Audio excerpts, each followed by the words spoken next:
From RTV6, this is Friday Football Frenzy.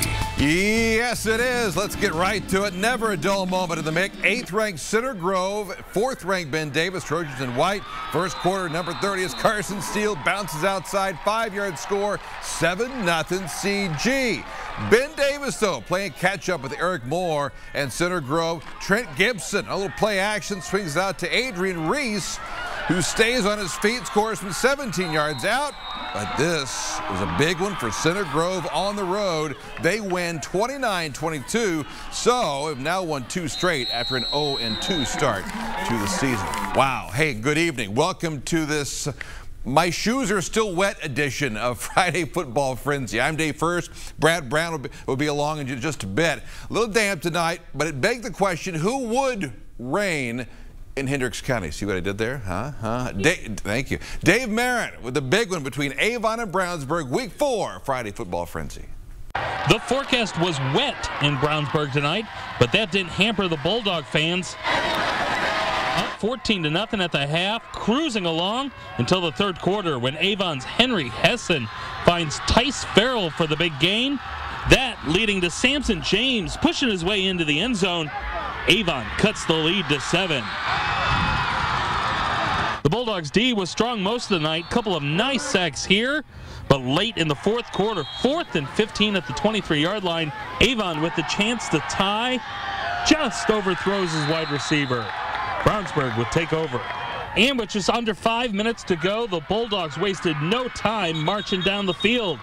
Ben Easter delivers here, finds Jarrett Hughes for the score. The Bulldogs go on to win that 21-7 despite the conditions. We talked a lot before the game that, you know, this is what football's all about. You have to fight everything and you have to pick each other up, and we really did. To win, it was a huge win. They're one of the best football teams, if not the best football team in the state, so it was a great win. Dave Marin, Friday Football Frenzy. That is a big win. Dave, thanks. Good night for a running game. And in a related story, I hope you caught our feature on Monrovia football this week, led by running back Clay Whitty. Best in the state, but there's so much more than that. Kicking off Dave's home video. So we start at Gordon Hadley Field, and Monrovia having a special season, 3-0 for the first time in 9 years. They've got Triton Central in town tonight, and oh yeah, did I mention? Guess what? It's also homecoming. A lot on the line here for the Bulldogs. Yep, homecoming tonight. Here's the Queen introducing Lily Davis. Congratulations, Lily. And the King, Jordan Goodman. Now coming to a yearbook near you. Tough way to start the game for senior left tackle Trent Englert. Arm injury, out of the game, likely longer. An emotional time. Meanwhile, Triton Central not wasting any time. Senior quarterback Aaron Steele, play action.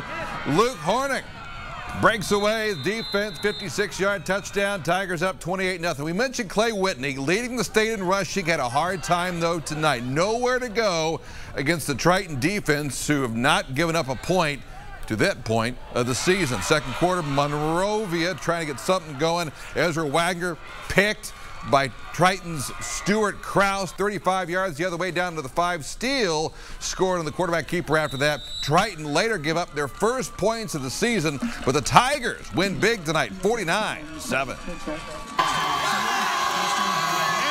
in Mooresville, Pioneer football is back in a big way. The student section is ready to go. They're 3-0 for the first time in 10 years, hoping to snap a 10-game losing streak to Greenwood, and there's this from head coach Mike Gillen. Now that is a sharp shirt right there. How about that? How we doing? Well, it's supposed to be Hawaii today. It's supposed to be Hawaii. Where's that 100-degree weather now? Timing is everything. Mooresville feeling the beat. They're into it, on a roll, and doing a little bit of everything tonight. Senior quarterback Carson Goodman fires it over the middle in stride to John Eineman, 35 yards. And yep, that shirt is a perfect 10. There's no question about on a Hawaiian night. A few plays later, Goodman, little fade. Eineman again, touchdown Mooresville. Next drive for the Pioneers. This time, give it to the senior running back, James Mabry, and he is gone. 42-yard touchdown. Mooresville improves to 4-0 as they win 49-14, wrapping up Dave's home video on Hawaiian night.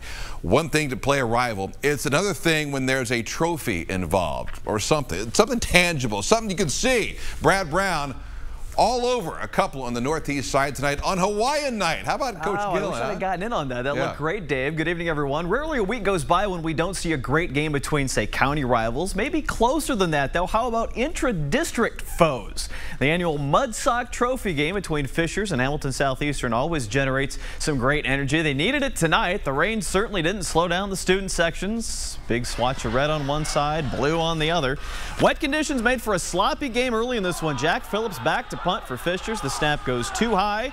Isaac Abayo chases him down, knocks him down. So great field position for HSC. And the Royals would eventually get to the end zone on one of the best plays you're going to see. Cody Sparks to Ben Boyson. Watch him pin it on the back of the receiver.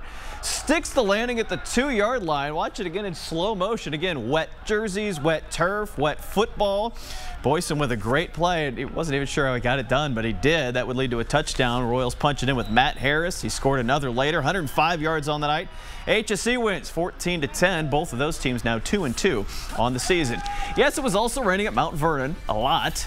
The Marauders and New Palestine play for the boundary rail every year. 50 years this rivalry. The old rail line divided the townships.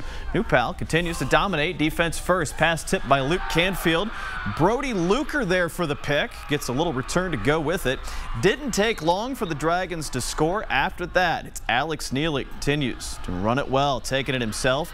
He scored a pair of touchdowns tonight. That made it 20-0 in favor of New Pal, but they were hardly done. That's because Charlie Spiegel continues to be one of the best runners in the state. MB had him stopped, but maybe it's because he was wet, but maybe it's just because he's that good. 49 yards on this score. Finished the night with 263 and 6 TDs, and he only played 3 quarters. 64-0, 49 straight regular season wins for the Dragons. By the way, tonight was the 14th game in the last 2+ seasons. New Pal has scored more than 50.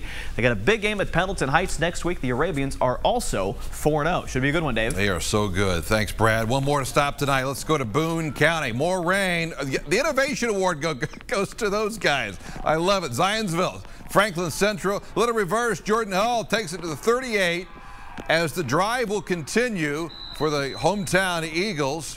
Well, play action for Josh Wagner. Fires it back to Hull. Is tackled down at the 4-yard line. And why not complete the drive? So here you go. The give to Tommy Fawcett. Start of a big yet soggy night for the Eagles. They're now 2-2 as they win 44-19. Wrapping up week 4 Friday football frenzy.